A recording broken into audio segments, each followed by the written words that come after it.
വളരെ വ്യത്യസ്തമായ ആഘോഷമായ ഒരു ആചാരം നടക്കുന്ന ക്ഷേത്രത്തിലേക്കാണ് നമ്മൾ പോകുന്നത്. ഞാനിപ്പോൾ തമിഴ്നാട്ടിലെ മയിലാടുതുറ ജില്ലയിലുള്ള തിരുക്കടയൂർ എന്ന ഗ്രാമത്തിലാണ്.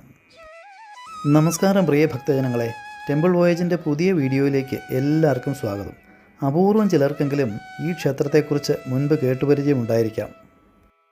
ഭഗവാൻ ശിവൻ അമൃത ഘടേശ്വരനായും ശ്രീപാർവതി അഭിരാമി ദേവിയായും കൂടാതെ ഭഗവാൻ മഹാവിഷ്ണു അമൃതനാരായണനായും മഹാലക്ഷ്മി അമൃതവല്ലിയായും പൂജിക്കപ്പെടുന്ന ക്ഷേത്രം 9-ാം നൂറ്റാണ്ടിൽ ചോള രാജവംശകാലത്ത് നിർമ്മിച്ച് തഞ്ചാവൂർ നായ്ക്കന്മാരുടെ കാലത്ത് ഇന്ന് കാണുന്ന വിധത്തിൽ പരിഷ്കരിച്ച ക്ഷേത്രം.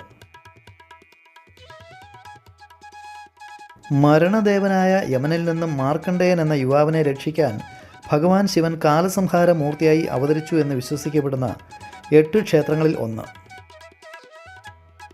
ഭഗവാൻ 8 വ്യത്യസ്ത രാക്ഷസന്മാരെ നശിപ്പിച്ചുവെന്നും ഓരോ വിജയത്തിൻ്റെ പ്രതീകമായി 8 ക്ഷേത്രങ്ങൾ നിർമ്മിച്ചുവെന്നും ഐതിഹ്യം.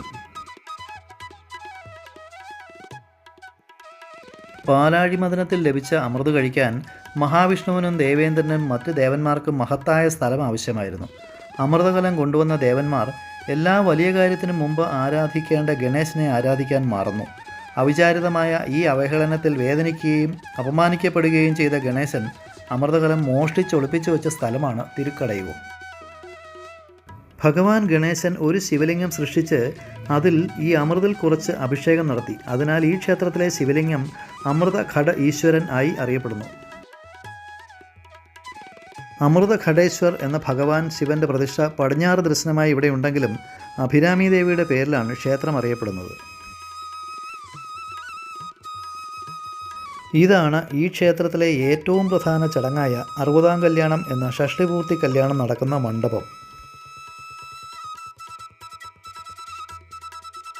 ഭർത്താവിൻ്റെ ദീർഘായുസ്സിനായി 60-ാം പിറന്നാളിന് ദമ്പതികൾ ഇവിടെ എത്തി ഷഷ്ടിയാബ്ദി പൂർത്തി ഒരു വിവാഹത്തിന് തുല്യമായ ആഘോഷങ്ങളുടെ മക്കളുടെയും മരുമക്കളുടെയും കൊച്ചുമക്കളുടെയും സാന്നിധ്യത്തിൽ നടത്തുന്നു. ഓരോ കുടുംബത്തിൻ്റെയും ഒരു വലിയ ആഘോഷം. സാധാരണ ദിവസങ്ങളിൽ 300-ലധികം ഷഷ്ടിപൂർത്തി വിവാഹങ്ങൾ ദിവസവും ബ്രഹ്മമുഹൂർത്തം മുതൽ ഇവിടെ നടക്കുന്നു. വിശേഷ ദിവസങ്ങളിൽ 1000-ലധികം ഷഷ്ടിപൂർത്തി വിവാഹങ്ങൾ നടക്കാറുണ്ട് എന്നാണ് അറിഞ്ഞത്. പ്രധാനമായും ഷഷ്ടിപൂർത്തി എന്ന 60-ാം കല്യാണം നടക്കുന്ന ഈ ക്ഷേത്രത്തിൽ 70-ാം കല്യാണവും 80-ാം കല്യാണവും നടത്തുന്നു. ഓരോ കല്യാണത്തിലും ആയുഷ് ഹോമം, മൃത്യുഞ്ജയ ഹോമം, ഉഗ്രതാശാന്തി, ഷഷ്ടിയാബ്ദ പൂർത്തി, ഭീമരഥ ശാന്തി എന്നീ പൂജകളും ചെയ്യുന്നു. മറ്റൊരു 60-ാം കല്യാണത്തിനുള്ള ഒരുക്കങ്ങളെല്ലാം ചെയ്തു വച്ചിരിക്കുന്നു. ഇന്ന് രാവിലെ കുറേയധികം ഷഷ്ടിപൂർത്തി വിവാഹങ്ങൾ ഇവിടെ നടന്നു കഴിഞ്ഞിരിക്കുന്നു. ഇവിടെ എത്തിയപ്പോഴാണ് ഇങ്ങനെ ഒരു വിശേഷ ചടങ്ങിനെക്കുറിച്ച് ഞാൻ അറിയുന്നത്.